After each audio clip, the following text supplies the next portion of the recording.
allé? T'es déjà allé au Sénégal? Ça fait quelques années, je suis allée avec des copains et copines. On était invités par une amie. Ses parents avaient été mutés à Dakar et ils nous avaient invités à venir passer quelques jours. Alors on avait pris des billets avec un vol charter. Quand on s'est trouvé dans l'avion, il y avait un problème technique, électrique en fait, ce qui fait qu'on a passé plusieurs heures sur le tarmac sans pouvoir décoller. Et je me souviens qu'au bout d'un moment, non seulement la chaleur était étouffante, mais en plus, il y avait toutes les odeurs corporelles. C'était horrible, ça sentait le vestiaire, avec un mélange de sueur et de couches pour bébé.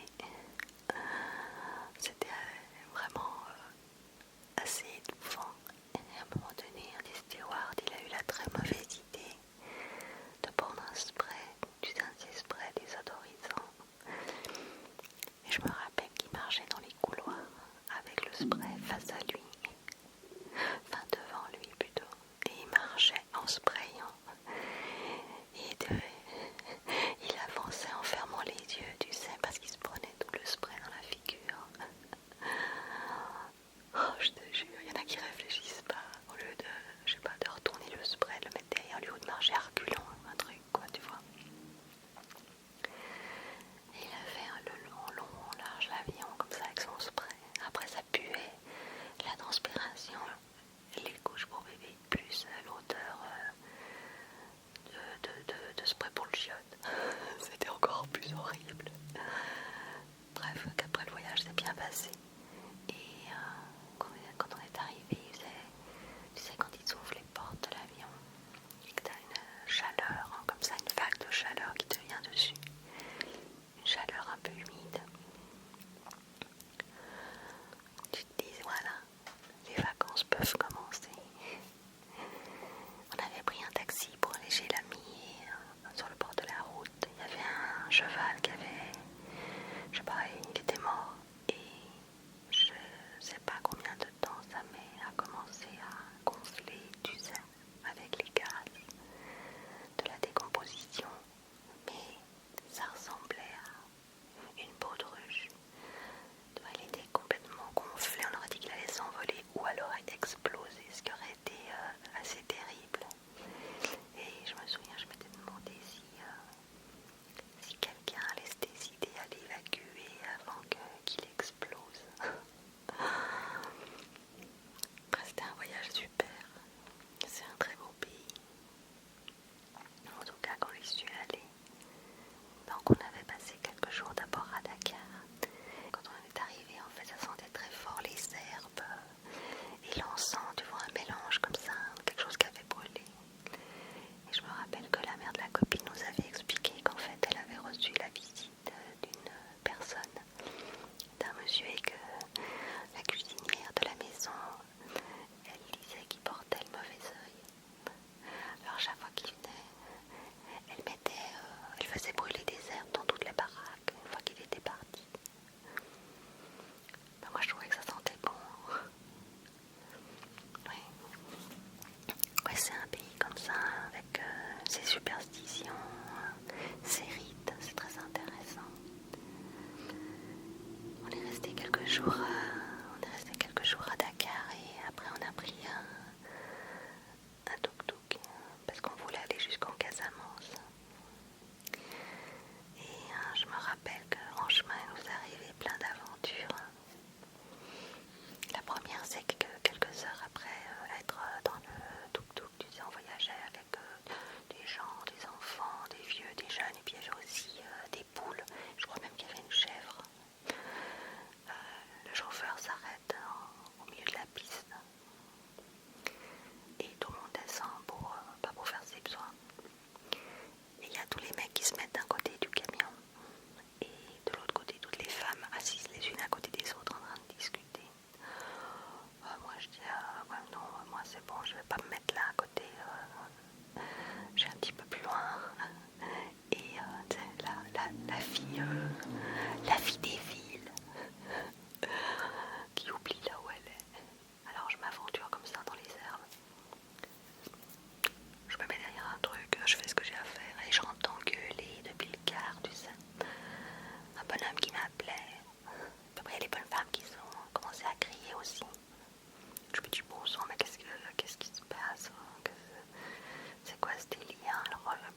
aussi des lions qui se cachent. Ah bon sang, j'avais pas pensé à ça. Tu vois, moi c'est pour moi, je suis vraiment la citadine. Et puis c'était comme on perd la notion de la nature sauvage et de ce qu'on y risque.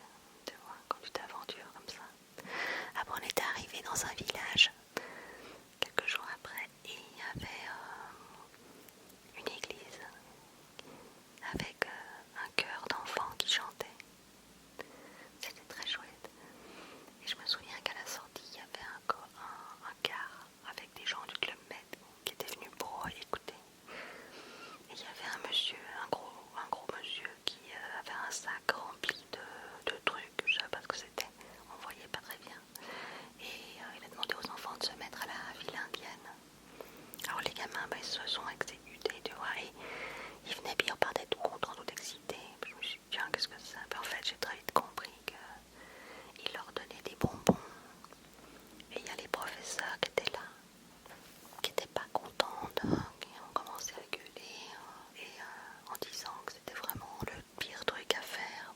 Parce que maintenant, les enfants, c'est vrai, ils avaient des magnifiques dents, tu sais. Tout aligné, blanche et pas de caries. Et puis que le gars, il leur donnait des bonbons que normalement ils n'en mangeaient pas parce qu'ils n'en avaient pas. Et qu'il ferait mieux de leur donner des crayons et des cahiers. Alors le pauvre gars, il a rentré son paquet, tu vois, qui était tout mal parce que il n'avait pas pensé plus loin que ça. Tu vois, il s'est dit des gamins, je vais leur amener des bonbons, ça leur fera plaisir. Ça fait penser qu'il faut faire hyper gaffe parce que quand on voyage comme ça avec des mentalités d'Européens, on peut facilement, sans s'en rendre compte, foutre en l'air un équilibre dans d'autres pays. Alors, ce qui est marrant aussi, c'est la notion du temps là-bas. Je me souviens qu'on s'était dit, tiens, après le concert, tous on s'est dit, tiens, on va aller marcher. Je crois, on nous a dit qu'il y avait une très belle plage tout près. Et on voit les gamins et puis on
Et c'est comme si, t'imagines, toute la couronne de l'arbre, elle s'envole. Ouais, voilà, j'ai pas un autre mot, elle s'envole. Comme si toutes les feuilles disparaissaient et qu'elles s'envolaient. En fait, c'était pas des feuilles, c'était des chauves-souris. Il y en avait des quantités impressionnantes. Tout d'un coup, elles se sont envolées en même temps. Ah, waouh! Après, on n'osait plus se mettre dessous, tu vois. Je te jure, l'impression que ça fait. Tu vois, tout d'un coup, l'arbre, il est nu. Tu vois ça dans la pénombre, c'est vraiment étrange. Le lendemain matin, il y avait un gars qui est arrivé avec un vélo complètement pourri, tu vois, il était tout rafistolé. Et il avait une chambre à air qui était crevée. Alors il l'a démonté, il s'est assis à côté de nous, il a démonté sa chambre à air en discutant. Et il avait des tongs. Alors il a pris un couteau, il a découpé sa tongue, un petit morceau. Et il a fait un mélange de colle que je sais pas d'où il a sorti. Et il a fait une réparation comme ça. Et après il est reparti, il a remonté son pneu, il est parti avec son pneu réparé et un trou dans la tongue.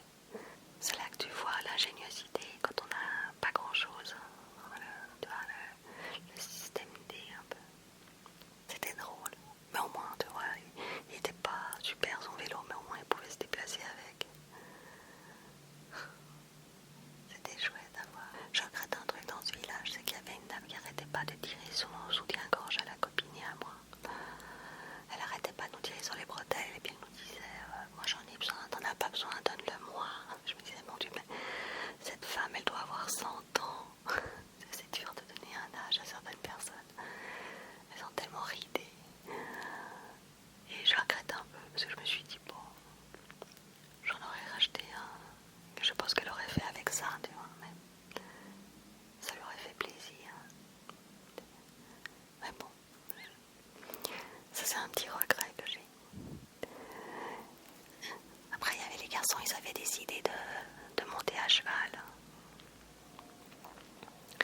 Et la copine et moi, on était restés à l'ombre tranquille. Ils avaient fait tout un tour et un des copains, je sais pas pourquoi il se balade avec ça, mais il avait paumé son permis de conduire dans les dunes. Bon, alors c'était un peu embêtant parce qu'on voulait louer une voiture, mais comme on était encore 3 autres et on avait notre permis, bon, on s'est dit bon bah tant pis. Donc on avait loué une voiture et je me rappelle aussi que sur le chemin, au bas-côté de la route, il y avait une voiture arrêtée avec 4 mecs à l'ombre d'un arbre qui attendaient. Il y avait un pneu crevé. Alors on s'est arrêté et puis ils nous ont demandé est-ce que vous avez un cric. Ben ouais, on a un cric dans la voiture. Alors le copain il lui passe le cric au gars. Il le met sur la voiture et commence à monter. Et au moment où c'est le plus haut, tu vois, et la voiture qui avance et ça tord complètement le cric. C'est une espèce de... comme un chewing-gum, clac, ça l'a plié presque à l'équerre ce machin. Et le copain il était un peu abasourdi comme ça, on était tous avec les yeux écarquillés. Et puis il lui dit mais t'as pas mis le frein à main. Il dit ben non.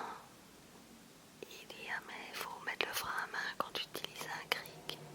Et le gars lui répond ah c'est pour ça, ça fait le 3e qui se tord comme ça, on s'est dit qu'ils étaient vraiment pas de bonne qualité.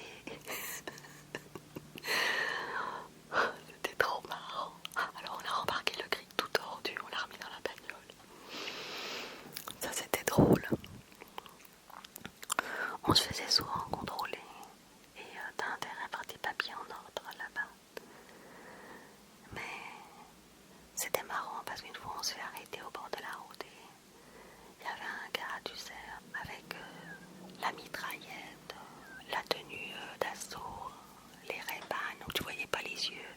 Il nous demande nos passeports. Et on avait tous des passeports suisses et les passeports suisses, ben, ils sont rouges avec une croix blanche. Et le gars, il prend les passeports, il les ouvre même pas et il nous dit ah, la croix rouge, c'est bien, allez-y. Bon sang, nous, alors, c'est bien la première fois que je fais pas de remarque par rapport à ça. On a rembarqué nos passeports et on s'est cassé vite fait parce que on sait jamais. T'as pas vraiment envie de les charrier les mecs, hein. C'est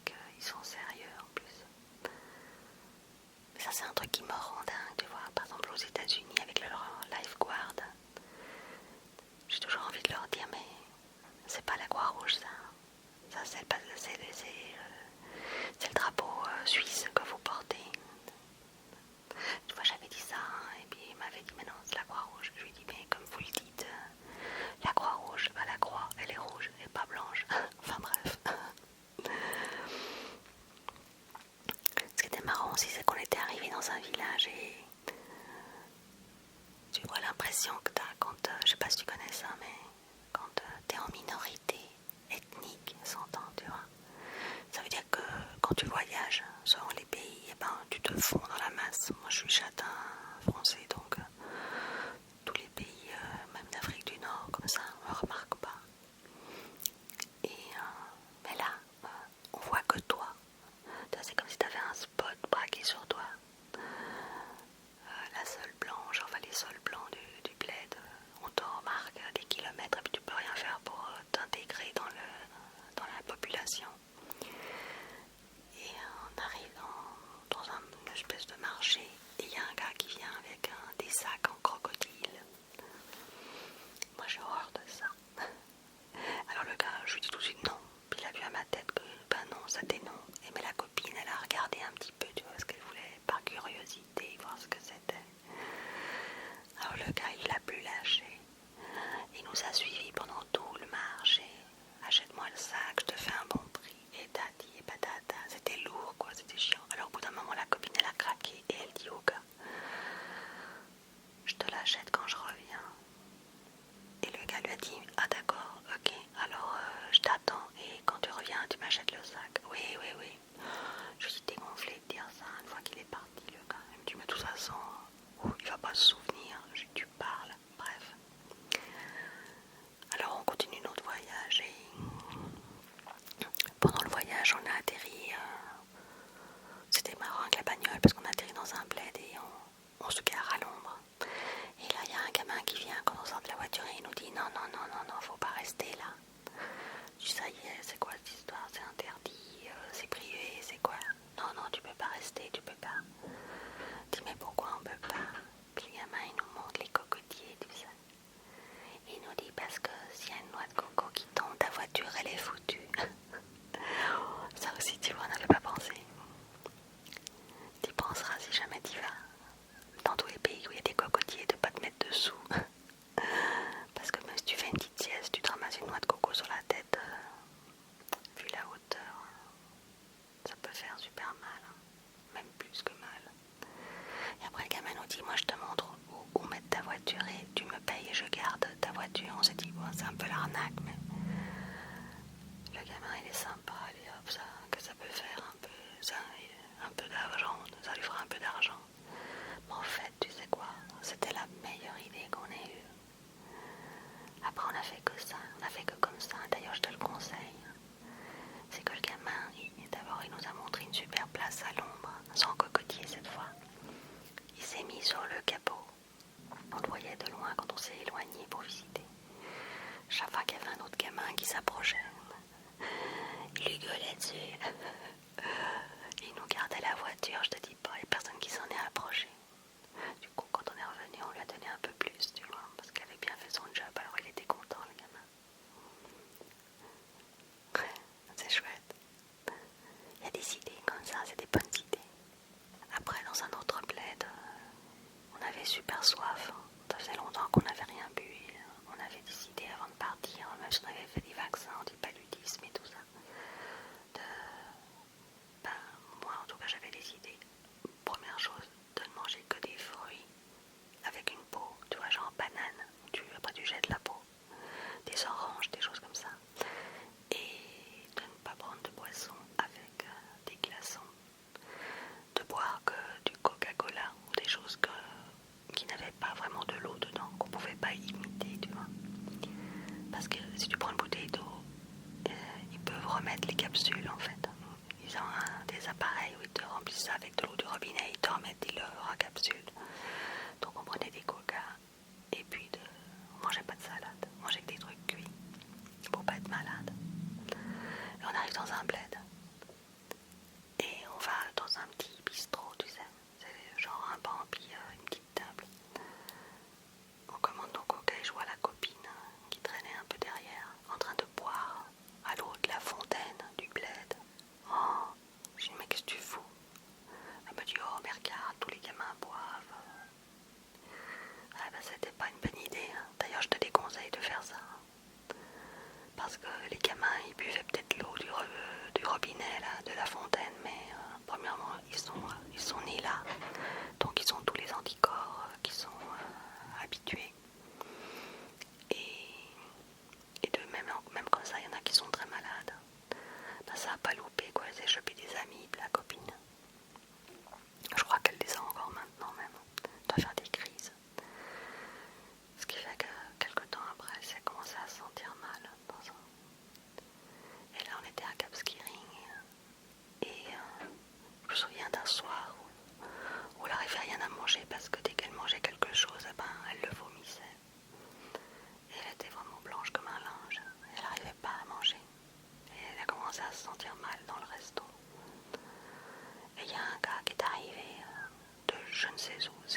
tu vas manger ce que je t'amène. Elle a dit, ah non, non, je suis trop dégoûtée, je veux rien manger. Elle a dit, si, si.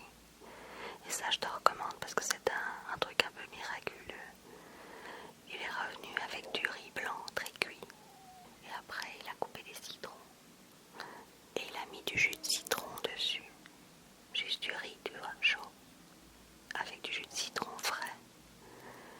Et d'abord, elle s'est forcée un petit peu.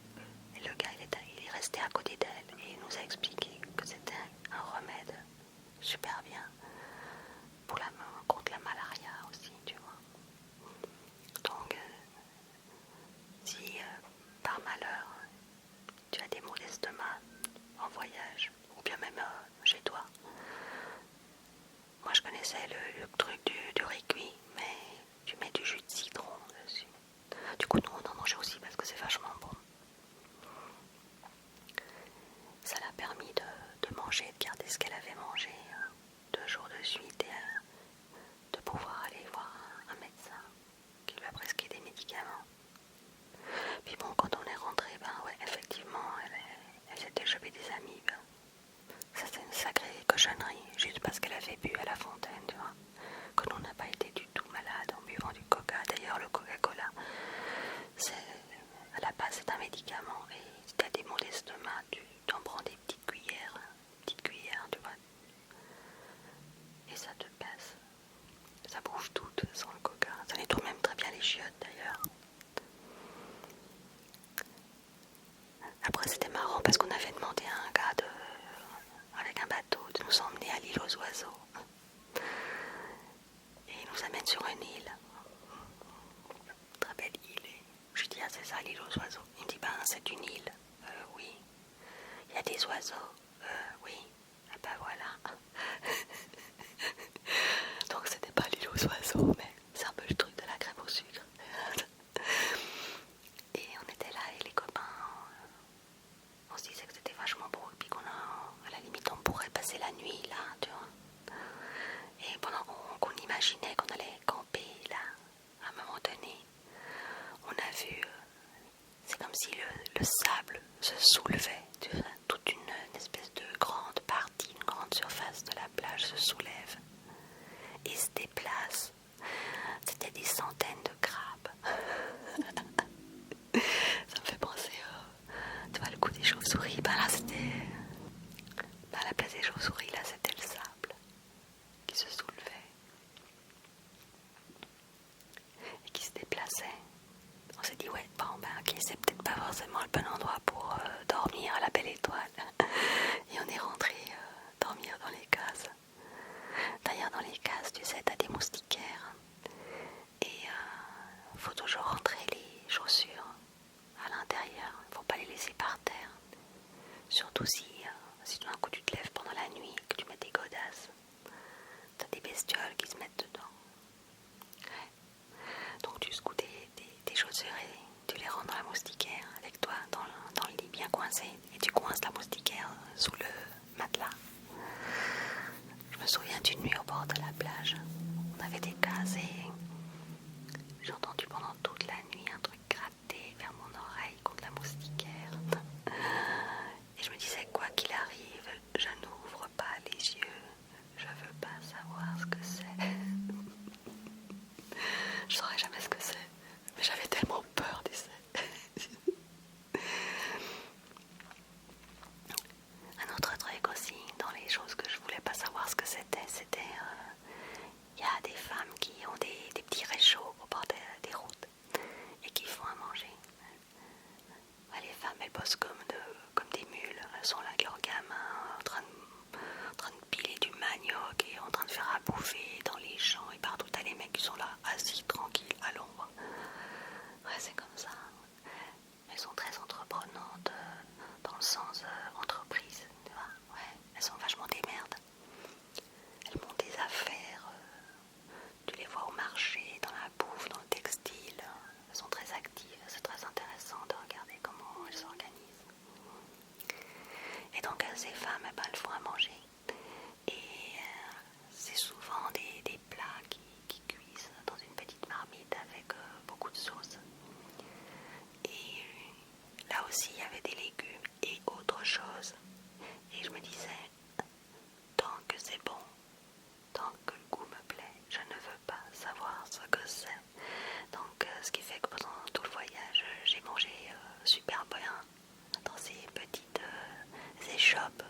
je sais que tu vois les infrastructures, on en avait discuté avec un gars qui habitait vers Dakar. Il nous disait que le problème c'était l'acheminement des denrées qui se faisait très mal à ce moment-là parce que les routes étaient pas en bon état. Ce qui faisait qu'une partie du Sénégal était très riche et une autre était très pauvre. D'ailleurs c'est assez étrange parce que je sais pas si tu as déjà vu une carte du Sénégal. C'est un peu partagé en deux comme ça. Et tu as une bande de terre qui ressemble à comment je pourrais dire quelque chose, ouais, une bande de terre très étroite, horizontale par rapport au Sénégal et qui coupe le pays en deux. Ça fait comme un ruban. Et là on avait pris un bac pour traverser. Et je me rappelle que j'avais sorti mon appareil photo pour faire des photos des copains attablés comme ça en attendant de prendre la route. Et il y a un militaire qui est venu me voir et qui m'a dit pas de photo. Oups. Alors j'ai rangé tout de suite l'appareil. J'ai pas compris pourquoi, mais en fait, il y avait beaucoup de militaires à ce moment-là. Après, il y avait un guide, enfin une personne qui nous avait abordé, qui nous avait dit si vous voulez, je peux vous servir de guide. Je vous montrerai des choses que les autres voient pas. Je me suis dit bah ouais, pourquoi pas, c'est sympa. Et il nous avait emmenés dans des bleds super intéressants. Et il nous avait expliqué, tu sais, au bord de la route, il y a des arbres, il y avait des arbres fruitiers avec des rubans qui pendaient. Moi j'avais dit tiens, ça sert à quoi ça, c'est quoi? Il a dit ça, c'est des réalités africaines. Ça m'avait fait marrer parce qu'il nous disait souvent ça, des réalités africaines. Et souvent quand il nous disait ça, c'était par rapport à de la superstition ou des rites comme ça, tu vois. Et en fait il nous a expliqué que c'était pour protéger les fruits. Je lui ai dit ah, ça fait quoi alors si quelqu'un prend un fruit? Elle dit ben si quelqu'un prend un fruit et qu'il le mange, il va se retrouver avec la bouche toute tordue. Ok. Et pour que la bouche redevienne à sa place, il faut qu'il aille demander pardon à la personne qui est le propriétaire de l'arbre et lui donne un coup de pantoufle dans le visage. Et la mâchoire, elle se remet à sa place. Je trouvais ça extraordinaire parce que ça soit vrai ou pas, c'est pas ça l'important. Ce qui est intéressant, c'est que dans le doute, tu vois, personne ne touche à ces fruits et qu'il n'y a personne qui a envie de voir si c'est vrai ou pas. Et du coup, ça marche vachement bien. Après, on disait souvent ça quand on est revenu, et puis quelqu'un nous disait quelque chose, on disait tu peux pas comprendre, c'est une réalité africaine. Encore maintenant, des fois je le sors, c'est là. J'aimais bien. Il nous avait amenés dans un village où il fêtait l'anniversaire de la reine du village. Je ne saurais pas te dire quel âge elle avait. Non, j'en sais rien, tu sais. Il y a des personnes comme ça, elles sont sans âge. Il y en a, tu crois qu'elles ont 30 ans, puis elles en ont 60, et d'autres, tu crois qu'elles en ont 100, et elles en ont 35, en fonction de la vie qu'elles ont vécue. Et il y avait tous les hommes, c'était très beau, il y avait tous les hommes qui étaient assis d'un côté sur des petits tabourets sculptés en bois, ça ressemblait à des petits sabliers, tu vois, la forme d'un sablier. Ils avaient ça comme petit siège. Et de l'autre côté, comme ça, de la zone du village où ils faisaient la fête, il y avait toutes les femmes avec leurs pagnes multicolores avec des motifs et les enfants, les petits. C'était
Je me souviens que tout le monde me regardait, alors je soufflais en même temps, j'essayais de boire. C'était chouette. Et après c'était intéressant parce qu'elle nous a demandé de la prendre en photo. Parce qu'on était très prudents avec ça. T'as beaucoup de pays où les gens ne voulaient pas qu'on prenne des photos. Je sais pas maintenant avec les appareils numériques si ça a changé. Mais avec les appareils argentiques, dans leur croyance, c'était que tu prenais une partie de leur âme. Alors on ne prenait pas les gens en photo sans leur permission. Et là, elle nous a demandé de la prendre en photo et de lui envoyer la photo après. Ce qu'on a fait d'ailleurs. C'était une chouette fête. Après, nous, on est arrivé dans un autre village et il y avait le même car qu'on avait déjà croisé de touristes du Club Med. Ils faisaient une excursion pour voir un tam-tam. Ouais, parce qu'on entendait des fois le tam-tam. On se disait, ah, ça c'est le fameux tam-tam africain. Et on voit, il nous dit, voilà. Le gars du bled, il dit, voilà, ça c'est le tam-tam. Bon, alors t'as tous les touristes du Club Med qui font des photos du tam-tam. C'était une espèce de bout de tronc d'arbre évidé qui traînait en pleine poussière. Il y avait des poules autour qui grimpaient dessus. Enfin bref. Et tout le monde prenait ça en photo. Et moi je me suis dit, mais comment ça se fait que quelque chose aussi important soit là comme ça en train de traîner? Moi j'avais dit au guide, je suis très étonnée qu'en fait il me semblait que c'était plutôt quelque chose d'un peu sacré, tu vois. Comment ça se fait que ça traîne là comme ça? Alors le guide il nous regarde et puis il nous dit, je vais te montrer quelque chose. Et une fois que tous les autres touristes sont partis, il nous a pris avec lui. Et dans une partie du village, il y avait une construction, une très belle construction, faite avec une structure, comme une structure en bois. Et il y avait des grandes feuilles pour faire la toiture, très très beau, très grand. Et dedans, sous cette espèce d'auvent en fait, caché, il y avait un magnifique tam-tam. En fait, c'était un tronc d'arbre très grand, mis à l'horizontale, sur des tréteaux sculptés, avec une fente sur le dessus, et tout décoré. Il nous disait ça, le vrai tam-tam. Là, j'ai compris qu'ils n'avaient pas envie de le montrer à tout le monde. Quand on a repris le tuk-tuk pour rentrer à Dakar, on a entendu justement les tam-tams de certains villages. Je sais pas s'ils en ont tous un, mais en tout cas on entendait le tam-tam. Et j'avais quelqu'un à côté de moi, je lui ai demandé qu'est-ce qui se passe. Et il m'a dit, il y a une jeune fille qui est morte en accouchant de son premier enfant. Tout le monde était triste, tu vois. Et je me suis dit, waouh, est-ce que ça marche comme du morse? Comment ça fonctionne? En tout cas, ils avaient tous compris ce qui se passait. Alors je ne sais pas si c'est la mélodie qui donne un signal de quelque chose qui est arrivé, ou si c'est vraiment le rythme qui fait comme le morse, tu vois. Toujours est-il que quand on est arrivé dans le bled d'après, ben voilà, ça s'est confirmé qu'il y avait eu le décès de cette jeune fille. C'est assez dingue de penser que, tu vois, que c'est pas un mythe, le tam-tam africain, ça marche vachement bien. Et je peux te dire que ça s'entend hyper loin. Bon, ça aurait pas été le petit tam-tam qui traînait au milieu des poules qu'ils auraient pu faire ça. C'était très, très beau et émouvant.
commencé à dire non, ton copain il fait pas le même prix et tout ça.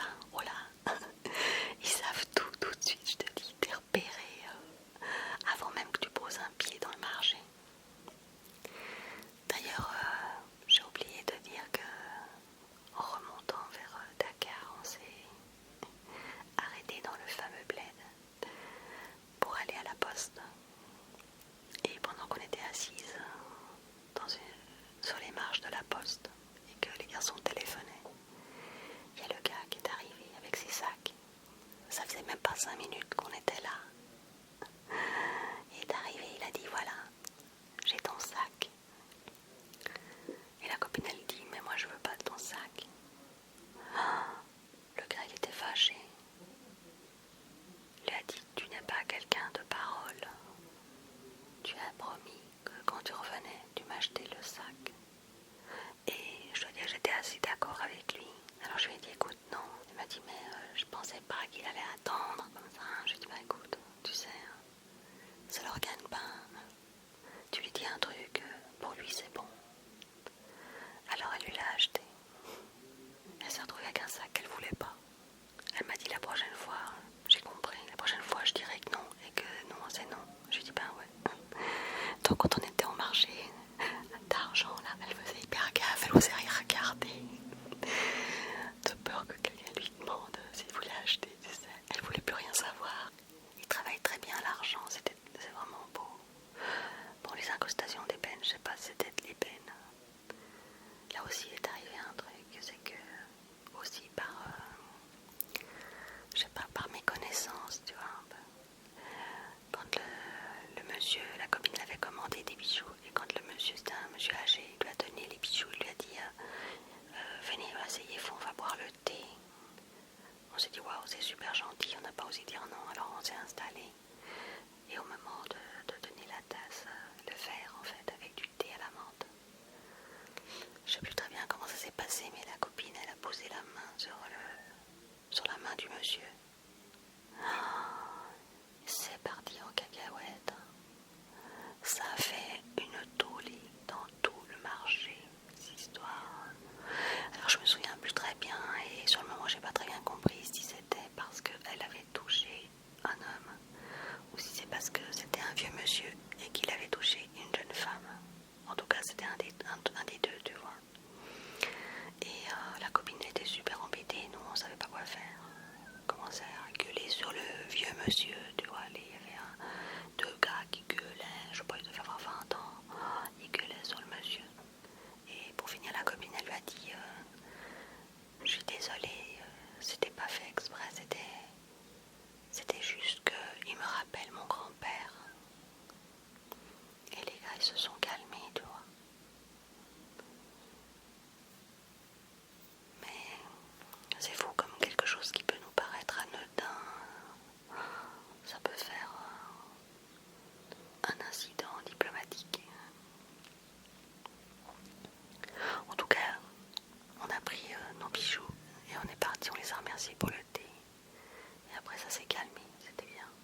j'en ai que une qui gueule et après j'ai la paix. Que toi, quand il y a les trois qui se mettent ensemble, je pense que ça va être embêtant. Et les gars ils disaient ah oui t'as raison, quand elles se mettent ensemble, il n'y a rien à faire, on ne peut plus rien dire. Donc voilà. Pendant le voyage, on avait beaucoup rigolé parce qu'il y avait un des gars, il voulait absolument s'acheter une machette. Je sais pas s'il s'était fait une fixation là-dessus, il voulait une machette, un truc typique, tu vois, il voulait trouver un forgeron qui faisait sa machette, enfin il était en plein délire comme ça, et on était arrivé dans un bled et il avait demandé à quelqu'un une machette. Alors le gars il nous avait emmené dans une case où il y avait un vieux monsieur avec une vieille machette qui était toute rafistolée, le manche il tenait avec du fil de fer. Il lui avait dit voilà, ça c'est une vieille machette. Puis il avait demandé mais elle est faite ici, oui, c'est lui qui l'a fait, tout ça, enfin bref, tout un baratin. Et le copain il dit ok je te l'achète mais est-ce qu'elle coupe pour moi? Et je me souviens que le bled il était complètement pelé, tu vois, il n'y avait rien qui poussait, il n'y avait pas de végétation, c'était hyper sec. Et il y avait un petit arbre qui était là. Depuis, je me souviens qu'il y avait un petit arbre qui poussait là, on ne sait même pas comment. Et le gars, il prend la machette et avant même qu'on ait eu le temps de réagir, tac, il coupe le petit arbre. Je me suis dit non mais c'est quoi ce délire? Il y avait déjà rien qui poussait et le seul truc qui poussait, il le coupe. Donc le copain, il prend sa machette tout content, il le paye, bref. Et on arrive à l'hôtel, entre guillemets l'hôtel. Et il était là avec sa machette, il en pouvait plus, il disait tu vois, ça c'est un truc typique et tout ça, ouais, ok. Puis je regarde un peu plus près, puis la lame elle était toute rouillée. Puis je regarde, puis vers le manche c'était marqué Made in Japan. Qu'est-ce qu'on s'est foutu de lui? On a rigolé, on en rigole encore maintenant. Et je crois que 2 jours après, au lendemain, je sais plus, on arrive dans un marché, un énorme marché. Il y avait un gars avec un stand. Et il avait des centaines et des centaines de machettes toutes neuves pour 10 fois moins que ce qu'il avait payé son vieux truc, tu sais. Ah là là, la fameuse machette Made in Japan, tellement typique, sénégalaise. Oh, c'est trop drôle.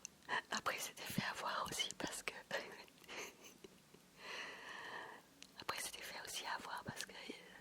il s'était approché d'un stand, il y avait des masques.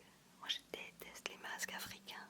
Ouais, c'est un truc que je déteste, même bon, même les masques, je dis africains, mais ça peut aussi être ceux de Venise, quoi. Je sais pas pourquoi je trouve ça moche. Et il s'approche et le gars lui dit ouais, il faut que tu m'achètes ce masque. Il dit non. Et le gars lui dit si tu m'achètes pas ce masque, ça va te porter malheur. Et du coup, il lui avait acheté le masque. Ah, je te jure. Qu'est-ce qu'on a rigolé avec ces deux trucs. Quelques jours après notre retour à Genève,